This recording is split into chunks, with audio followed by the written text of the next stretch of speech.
What's up everybody and welcome to a new video. And in this video we're going to start to go over my notes for the built-in functions in Python. And since there are a lot of these built-in functions, I've then grouped them together into these categories here.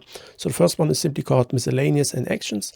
And here the first built-in function that I want to cover is this help function. So if we run this, so if we say here help, then what it does is it opens here this interactive help utility, and then here you can enter the name of any module, keyword or topic that you're interested in, and then get some information on that. So for example, if I say here keywords, then nothing happens, but that has something to do here with the Jupyter notebook. So if I simply type it again, then we get here a list of the available keywords. And then if you want to, you can then dive deeper into any of these topics here.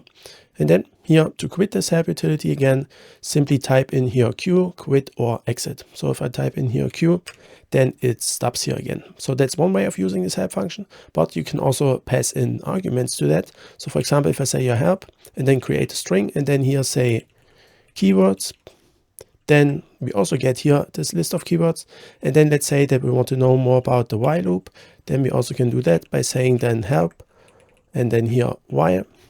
And then here we get some information on the while loop. So that is the help function. Then the next function is called input. And as the name implies, the purpose of that is to receive user input. So to demonstrate that, let's run here this function. So let's say your input and then run the cell. And then here it opens here this input field where you can then put in your input. So for example, let's say here hello world. And then you can see that this function then returns here this hello world. And you can also put a string into a variable. So for example, if I say here user input, that should be equal to the input. And then let's run this. And then here again, let's say hello world. And then here, if I print out that user input variable, then you can see that a string was stored in our variable. So that's here the first node. Then the second node is about the prompt parameter. Namely, you can also specify a prompt with this function. So for example, to do that, you can then say input, and then here in the parentheses, you can specify the prompt. So for example, if I say here type something and then colon, and then run this, then you can see that we now here have this prompt that says type something. So if I again then say here simply hello world, then we have again our input here that this function returns. And then lastly, the last node here states that the returned value is always a string. So for example, if I say here x equals input, and then here let's say the prompt type a number, and then if I run this and then type in here, for example, 5, and then now if I look at the type of our x here, then we can see that it's actually a string and it's not an integer. Okay, so that is how you can use this input function. Then the next function is called print. And here the first note is about the basic use of that. Namely, what it does, it simply, as the name implies, it prints something to the screen. So for example, if I say here print hello world, then it prints here hello world. And here, however, this argument doesn't have to be a string. It can be any Python object. So for example, if I say here, or if I put in here an integer, then it also prints out that. And here you can also put in multiple values. So for example, or multiple arguments. So for example, if I say here 1, 2, 3, then it prints here those 3 numbers. So that's the basic use of the print statement. Then next here, the next note is about the separator parameter. Namely, you can also specify a separator parameter. Namely, by default, this is simply a space. However, we can change that. So for example, let's say that we actually want here a comma. Then we have here a comma. And we can also say, for example, that it should be comma space. Then we get here a comma space between those values. So then the next node is about the end parameter. So to demonstrate that, let me here say for I in range 5. And then we want to print out I. So by default, then those numbers are printed then on a new line. And that's because here by default, this end parameter is set to a new line character. So now let's change that. So let's, for example, use simply a space. So we're going to say end should equal a space. Then if I run it like this, then the numbers here are printed on just one line. Okay, so then here the last note is about some use cases of the print statement. And the first one is showing the user of a program some output. So to demonstrate that, I've prepared here this code snippet. which is just a guessing game. So here are some print statements. So now if I run this, then you can see that it says here, what number between 1 and 5 am I thinking of? So then let's here put in a 1. And then if I press enter, then it says here, that's false, guess again. Okay, so let's say 2. Then it doesn't print anything out, so let's say 3. And now here for the 3, it said then that's correct, you won. So that's the first use case. And the second one is here debugging.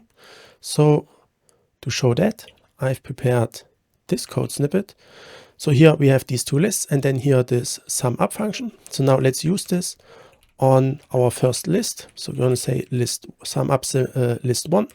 Then we get here a 6. So now let's do it for list 2. Sum up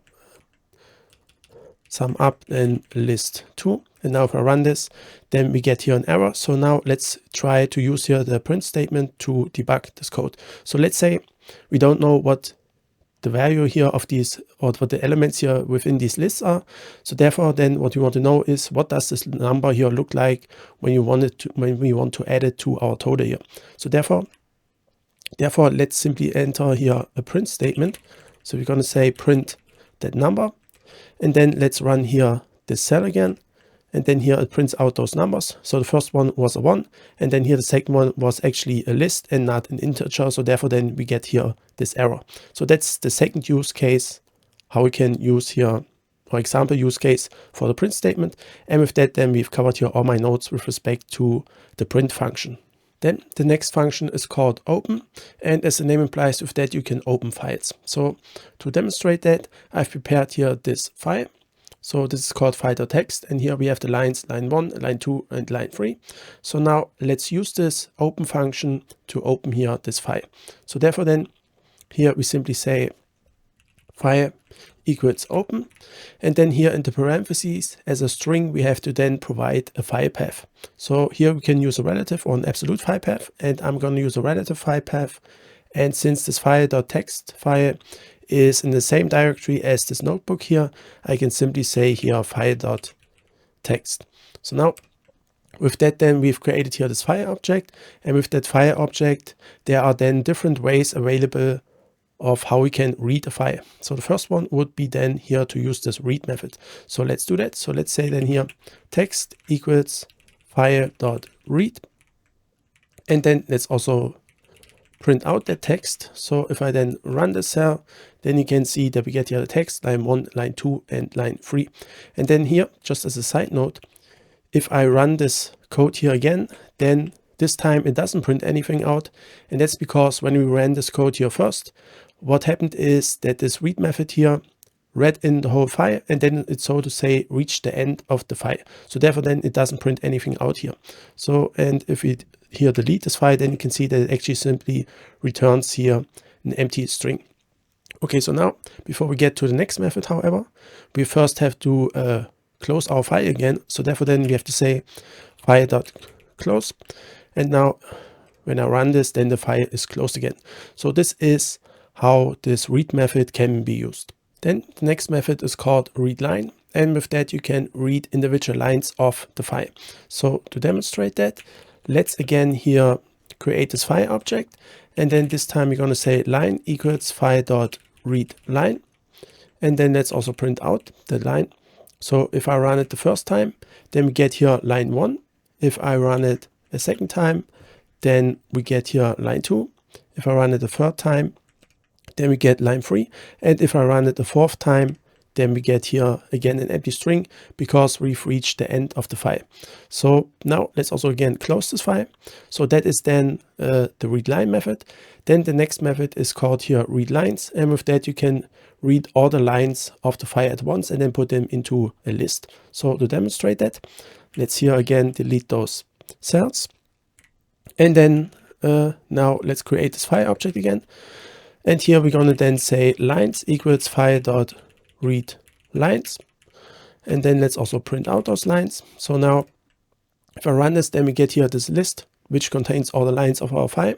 And then if I run this here again, then you can see that we get here an empty list, because we've already reached the end of the file.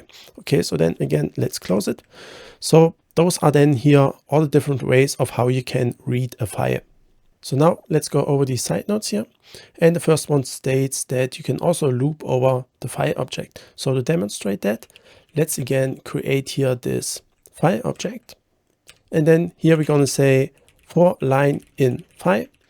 And then we're going to print the line. And then here I also want to set this end parameter equal to an empty string. And that's just because at the end of each line here in our file, there's a new line character, and the default value for this end parameter is also a new line character. So therefore then this output here would look a little bit weird. So that's why I put in here this empty string for this end parameter. So now if I run this, then we get again here line 1, 2, and 3.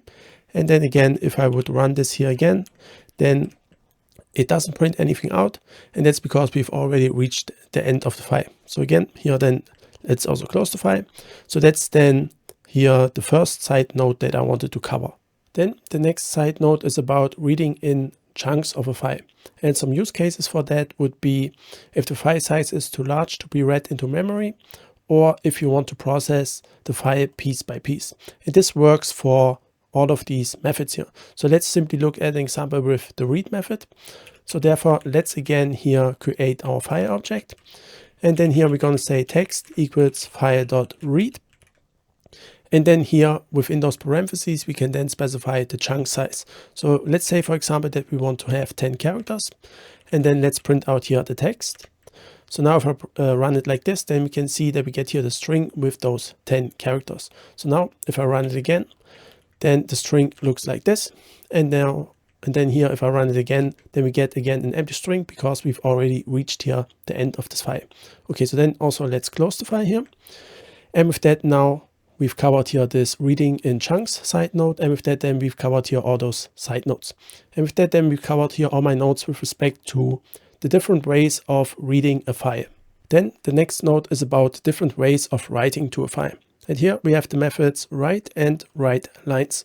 So let's first look at how this write method here works. So therefore, let's again create here a file object. So we're going to say file equals open. And then we're going to specify again here our file. So we're going to say in this case file underscore write. And then this is a text file. So this is the file that we're going to create. And then to actually write to the file, we have to use here the mode W. So now if I run this, then this file here is created. So let me open that. So here then is this file. And now let's write something to this file. So therefore then here, let's say, for example, for I in range 1, 2, 4. And then let's say that we want to write here this I to our file. So therefore then we say file.write. And then here we actually have to here pass in a string. So therefore we have to transform our I into a string. So now if I run this, then you can see that actually nothing happened here. But that's because we first have to close our file again. So let's say here then file.close. And now if I run this, then you can see that it prints here, or that it has written here the 1, 2, 3 into our file. And here, just as a side note, if you then want to have those numbers here on individual lines, therefore then you would need to add here a new line character. So therefore then we could, for example, say plus, and then here we want to have this new line character. So then let's here run those cells again, and then now those numbers are written on new lines. So this is how this write method here works. And here I also have some side notes. Namely, the first one is that the parameter mode is by default set to R. So to show that, let's open here the doc string. And here you can see that the mode has the default value R, which stands for reading. So by default, this open function here is used for reading a file. So that's the first side note. And then the second one states here that the write method returns the number of characters written. So to demonstrate that, let's again create here this file object. And then here, let's say file.write. And then here, let's simply write a 1. So now if I run it like this, then it returns a 1 because we have one character here. However, if I now say file.write, and then here I'm going to say line 1. And then if I run it like this, then we get here a 6 because there are 6 characters here in our string. Okay, so then again, let's close the file. So those are the two notes here that I wanted to mention with respect to this write method. Then the next method is called write lines. And as the name implies, with that you can write multiple lines to a file. So to show that, let's again create here our file object. And then now to write the multiple lines to our file, I've prepared here this variable. So this is simply called lines, and it is a list that contains multiple strings. So now to write those multiple strings to our file, what we're going to do is we say file.write lines, and then here we pass in our lines variable. Then here, let me just open here this file. And now if I run here this file.close method, then you can see that those lines here are written to our file. So this is how this write lines method works. So now let's go over this side note here, which is about the different writing modes. Namely, there are 3 writing modes. First is simply the write mode, which is denoted with this W. Then here we have exclusive write, which is denoted with an X. And then we have here this append mode, which is denoted with an A. So let's start here with this write mode. Namely, what that does is that it creates a new file or overwrites the old file. So to demonstrate that, I've prepared here this code snippet. So let's paste this. So here what we do is we simply open here this file_write, and then here in this for loop we simply write here the numbers to the numbers 1, 2, 3 to our file. So therefore then now let's here open again this file, and now if I run this cell here, then you will see that we overwrite here the content of this file. So let me run it, and now you can see that the file now only contains here 1, 2, 3. So that is the first mode, the write mode. Then next we have here this exclusive write, and what that does is that it exclusively creates a new file, i.e. it fails if the file already exists. So to demonstrate that, let's here use here this X, and then let's here say instead of looping from 1 to 4, we're gonna loop from 4 to 7. So we want to write the numbers 4, 5, 6. And now let's open here the file again, and now if I try to run this cell here, then you can see that we get here this file exists error, because here this file_write.txt, this already exists. So the benefit of this exclusive write mode is that you can't accidentally overwrite your file.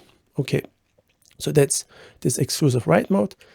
And then lastly, we have here this append mode, and what that does is that it either creates a new file or it appends to the end of the old file. So to show that, let's again here open this file, and then let's here simply use mode A. And now if I run it like this, then you will see that these numbers here will be appended at the end of this file. So let's run it. And then here you can see we now have here the numbers 4, 5, and 6. Okay, so those are then those 3 different writing modes. And with that then we have covered here this side note. And with that then we've covered here all my notes with respect to the different ways of writing to a file. Then the next note is about using the with keyword. Namely, what that does is it ensures that the file is automatically closed. And this happens even if an error occurs. And this is beneficial because otherwise the file might either stay open, and the problem with that is then that files that are still open use up system resources, or what also might happen is that the file might end up only partially written or not written at all. And here for the second example, I want to show some example here. Namely, therefore I've prepared here this code snippet. So here we are opening this file, which is called file_with.txt. Then here we have this for loop for I in range 10. And then here in each iteration, we write here line I to our file. However, then here, if I is equal to 5, then we raise here this exception, which says something went wrong. So now if I run this cell, then we get here this exception, something went wrong. However, this file was nonetheless created. So let me therefore open it. And then here you can see that actually nothing was written to our file. So even though we have executed this file.write method here a couple of times, for the first iterations of this for loop, those were nonetheless not written to our file because we got here this exception. And now, however, because I'm in this Jupyter Notebook, I can actually run here this file.close statement manually. So if I run this, then we actually get here our content written to the file. However, with a regular Python file, you couldn't do that. So now, to get around this problem that our content here is not written to the file because of this exception, we can actually then use the with keyword. So therefore, let me here copy this cell. So what we do with the with keyword is the following. So we don't need here this close statement. And then here what we say is with open, and then here at the end you say, for example, s file. And then here we can put this block of code within this with statement. So now, before I run the cell, let me actually delete this content again. And now if I run the cell, then you can see that we again get here this exception, something went wrong.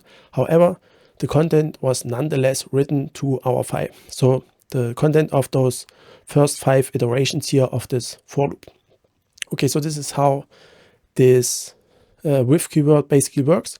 And now I also want to cover here what this asterisk is for. Namely, this asterisk is here for this note that says that a file might end up only partially written or not written at all. And this actually can also happen if the program exits successfully. So therefore then it is generally recommended to use the with keyword. So it's generally recommended to use here this with approach instead of this approach where you manually close a file. Okay, so those are then my notes with respect to using the with keyword. So now let's go over these side notes here. And the first one is about the binary mode. Namely, what that does is it opens the file contents as bytes. And to demonstrate that, I've prepared here this code snippet. So here we say with open file.txt. So we're going to open here this file.txt file, and we're going to open, or we want to open it here in binary mode. And then we simply read the file content. So now if I try to run it like this, then we get here a value error, and it states that must have exactly one of create, read, write, or append mode. So we also have to specify, when using a binary mode, we also have to specify the mode that we want to use here. So for example, let's use here the read mode. So we're going to simply read this file. So now let's run it like this, and then print out here the text. And then here you can see that we have here this binary object. So this is how the binary node works. And here I also have a side note. And this simply states that by default, the text mode T is enabled. And this then opens the file content as strings. So for example, if I don't specify here this B, then we are using text mode, which then reads the file contents here as strings. Okay, so with that now we've covered here all my notes with respect to the binary mode. Then the next side note is about manipulating the cursor position. And here the first note states that you can get the current cursor position with the tell method. So to demonstrate that, I've prepared here this cursor position.txt file. So here we simply have the numbers 0 to 9. So now let's open this file. So we're going to say file equals open, and then we want to open here our cursor underscore position.txt file. So let's run it like this. And now if I run here this tell method, then it tells us that we are currently at position 0.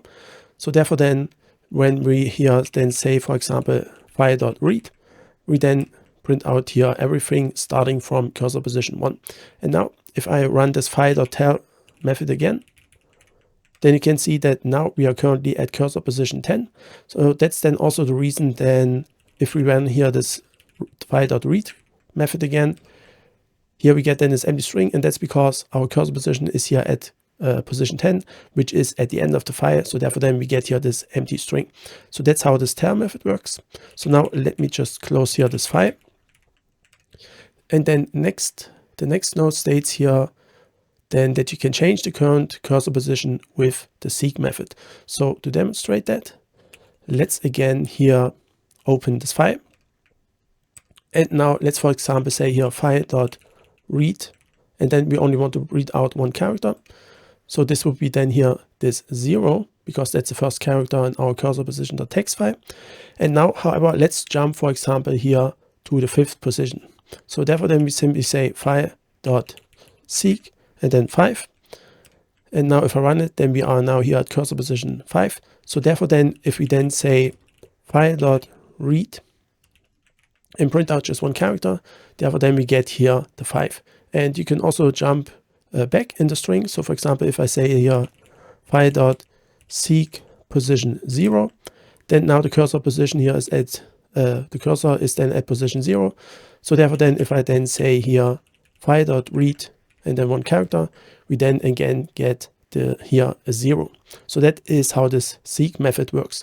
So now let's again just close here this file. And now let's go back to nodes. So those are my nodes with respect to manipulating the cursor position.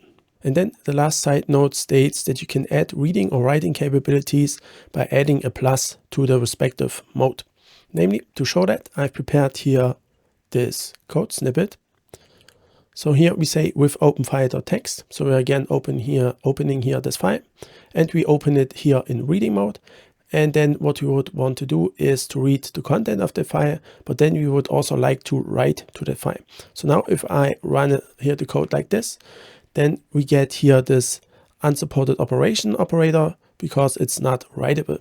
So therefore then to add now writing capabilities to this reading mode, we simply need to add here a plus. So now if I run it like this, then you can see we don't get an error, and this line 4 here was added to our file. So this is how you can add writing capabilities to the reading mode, but you can also do the other way around, where you use the writing mode, and in that case then this plus here simply adds reading capabilities.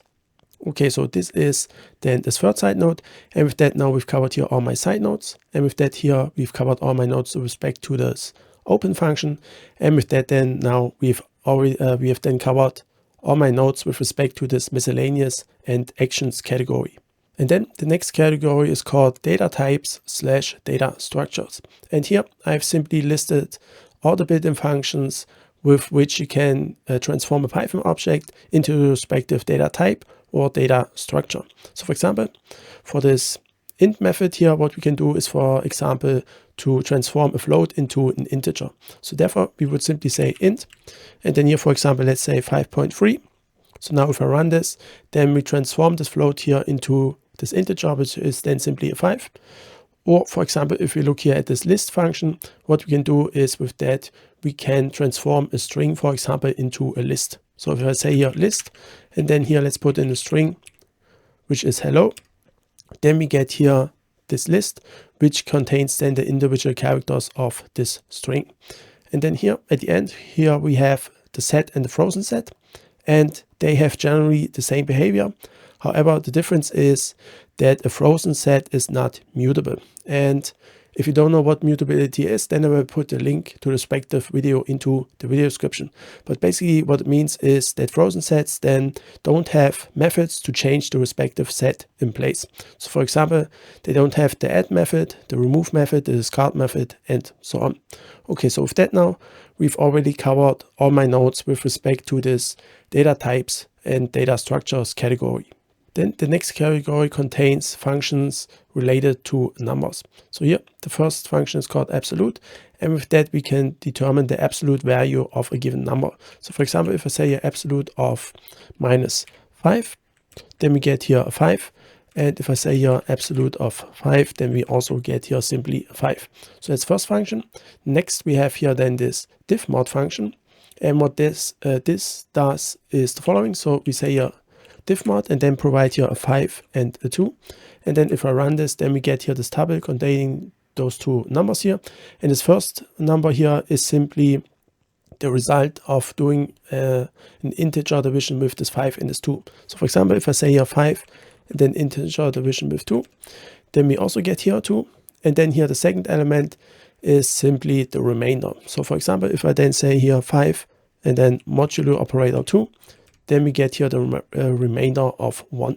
So this is what this divmod function does. And then here the third function is this power function. So with that we can simply calculate, for example, 5 raised to the power of 2. So then we get here 25. So this is basically the same as saying 5 asterisk and then 2. So here then we also get a 25. And then the last function is called round.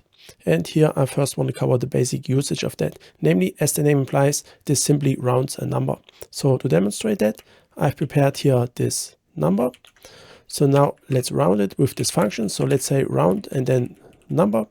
And then here we get this result, 778. And here we also have an optional parameter, and this is called n digits. And for example, if I set this to 1, then it rounds here to this number 777.8. If I set it to 2, then we get this result. And if I set it to 3, then we get here our original number. And here you can also use negative numbers. So for example, if I say here -1, then we get here 780. If I say -2, then we get 800. If I say -3, then 1000. And if I say -4, then we get here a 0. So that is the basic usage of this round function. Then the next note is about the rounding behavior of this round function. And here I first want to cover some apparently strange observation.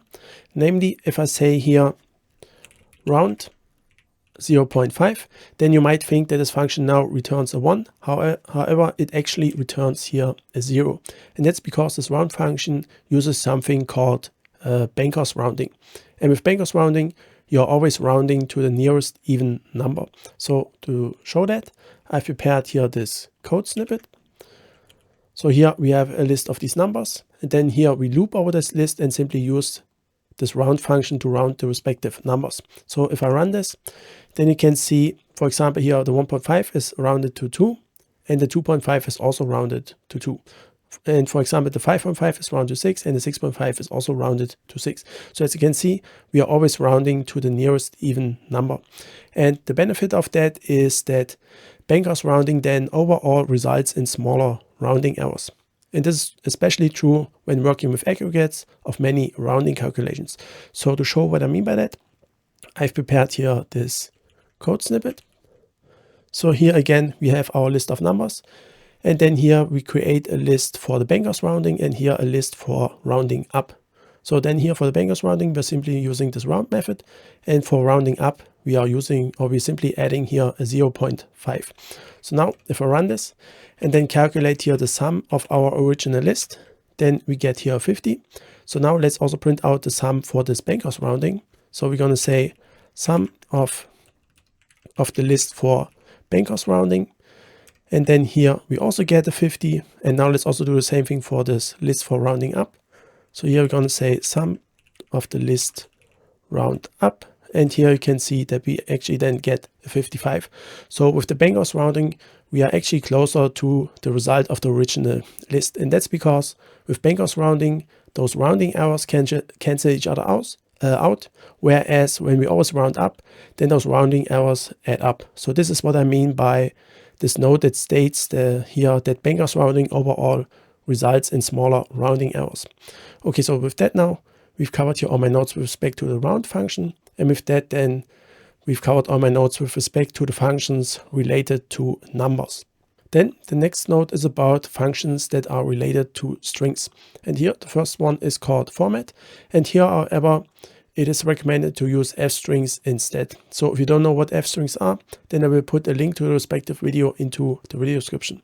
So now then let's get here to these other two functions, and they are called character and ordinal. And here I first want to cover here the basic usage of those. So therefore here, if I say, for example, ord, and then pass in here a lowercase a, then we get here the ordinal value of this lowercase a, which is in this case a 97. And then here with this character function, we can do it the other way around. So here we can say then character and we can pass in the 97. And then here we get this lowercase a. So that's the basic usage of those two functions. And then here I also have a side note. Namely, this states that uppercase letters have a lower ordinal value than lowercase letters. So to show that, let's use here the ord function again. And this time let's pass in a capital Z. And then here you can see that we get here a 90. So the ordinal value of this capital Z is lower than the ordinal value of this lowercase a. Okay, so with that now, we've already covered all my notes with respect to functions that are related to strings. So we've reached the end of this video. And then in the next video, we will go over my notes for those remaining functions here. So thanks for watching and hopefully I will see you in the next video.